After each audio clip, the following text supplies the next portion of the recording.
notice, I really want to thank the members of the media who are here.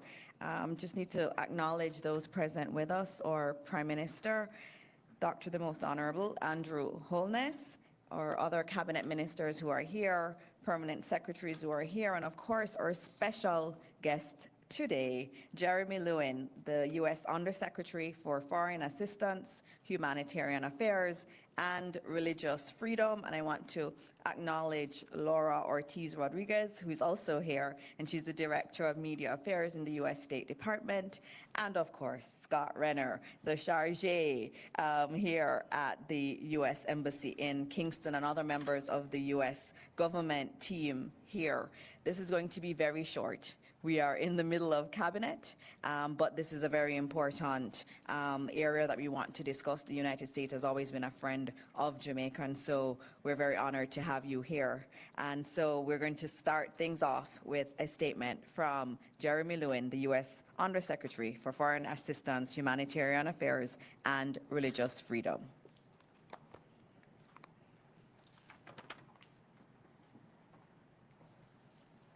Thank you so much. It's a privilege to be here. The Secretary Rubio on one of his first international trips came to Jamaica and said, correctly that Jamaica is one of the United States' oldest and closest allies, and that means we will be here in the good times and also in the bad times. So we are very fortunate that we were able to mobilize a tremendous amount of U.S. government resources to help respond in the early days of this crisis. We formed a disaster response team even before the hurricane made landfall. They were able to get here, within a day as soon as the airports and air infrastructure allowed them to come. We brought search and rescue teams from LA and Fairfax County, 70 personnel that we brought in here. They had dogs and chainsaws, and they're experts at sort of moving roads, finding people, rescuing them from difficult situations, and then almost immediately started bringing humanitarian assistance in from our hubs, activating our network of partners, NGOs, from Samaritan's Purse to the UN World Food Program. And in addition, the United States Department of War has significant assets in the region, which we are able to, bring under our control. So we were able to bring in heavy lift helicopters, nearly 100 military personnel. They've moved more than 500,000, and that was this morning, and now they're doing a few more flights, so it's going to be way more, 500,000 pounds of life-saving aid. And so their work continues, and our work continues. So with that in mind, I'm announcing an additional $10 million in critical life-saving assistance to the people of Jamaica. That brings our total to $22 million US to date. The financial commitments are only one side of it. That doesn't include all the military personnel, all the search and rescue, but the financial commitments are very significant and help underscore just how important Jamaica is to the United States and to the Secretary. Jamaican people, like our people, are proud and resilient, and we have every faith that they will rebound quickly and will build back even better. With that in mind, we will be here. We will be here tomorrow. We will be here next month. We'll be here for every stage of this recovery. We look forward to continuing. I think Jamaica, this is our backyard. I mean, I think like Laura, who's here, the Secretary, and I are all from Miami, which is like 500 miles away. We have, 1 million Jamaican Americans. I learned that 2.5 million Americans, we think, come here every year. So it's just tremendously close ties. And that is, we take it very, very, very seriously that we look after our neighbors and our allies, and we'll continue to do so. It's a privilege to be here, and thank you, Prime Minister, for your leadership during this crisis. Thank you very much, Undersecretary. We've always said, the U.S. and Jamaica have such a close relationship, and you've definitely been one of the partners that's been really at our side throughout this difficult period, and we thank you. We're now going to be having a statement from our Prime Minister, who is leading us all in this area of relief and then moving into recovery and reconstruction. And today we're having our cabinet meeting where we're discussing a lot of these areas, and you see his leadership in terms of the way that we should look at reconstruction eventually. And so his leadership is absolutely critical. It was so wonderful before the hurricane to see his leadership in action, and then now after the hurricane to see him leading us and saying, we've got to do this, we have to do more. And so it's an honor for me to have the Prime Minister now give his statement. Please welcome Dr. the Most Honourable Andrew Holness. Thank you, Minister. Let me welcome Under Secretary Lewin and his team to Jamaica, and to immediately say thanks on behalf of the people of Jamaica for the support that you have given, which you have now increased from $12 million with an additional $10 million, which will go right into the humanitarian relief and support effort. The United States was one of the first responders of our international partners who would have come to give support. And that support was particularly invaluable, particularly in the logistics operations, which your helicopters would have augmented. There are many communities in Jamaica that would have been marooned, and the only way to get to them would have been through the capacity for airlift.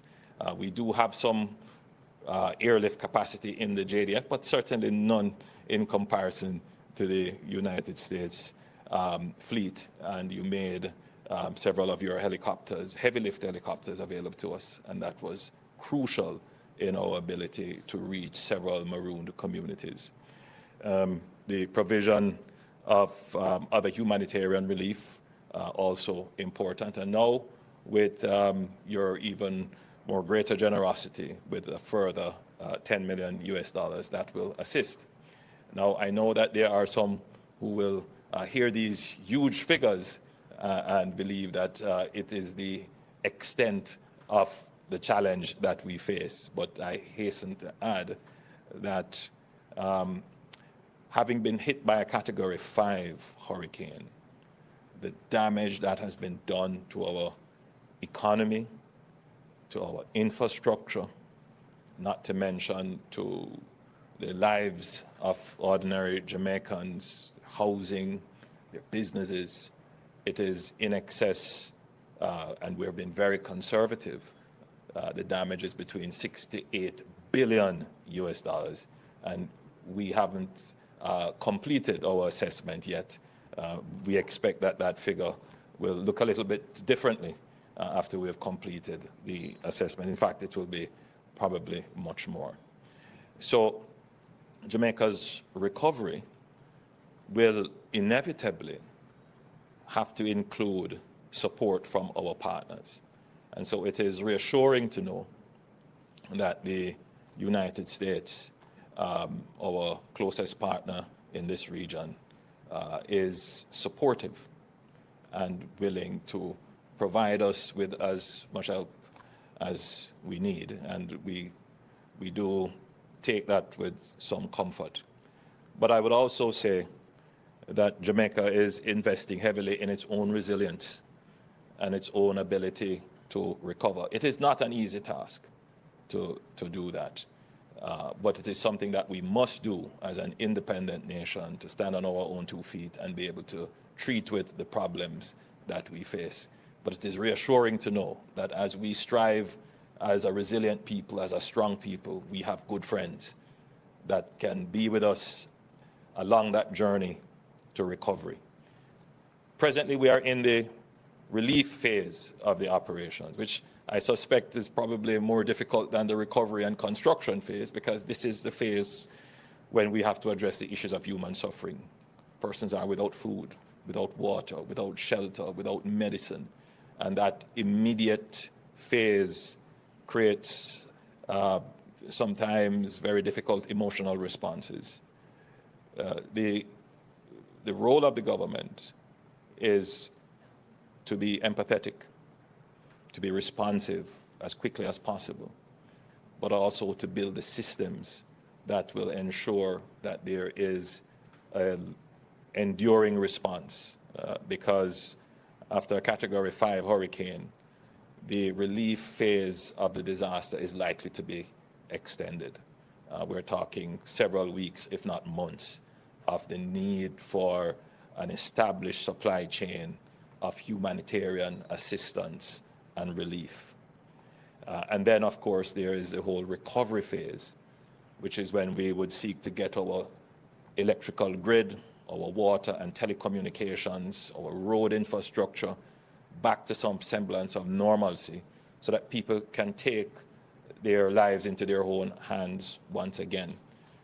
And then, of course, we will move simultaneously into the reconstruction phase, and that will be another area in which we would be seeking to partner with the U.S., particularly in this phase, with investments in infrastructure, technology transfer, and getting commerce back on its feet in Jamaica. So again, Mr. Undersecretary, thank you for coming with your team. Your Charge d'Affaires has been working very hard and doing quite a great job here in Jamaica. Again, thank you on behalf of the Jamaican people.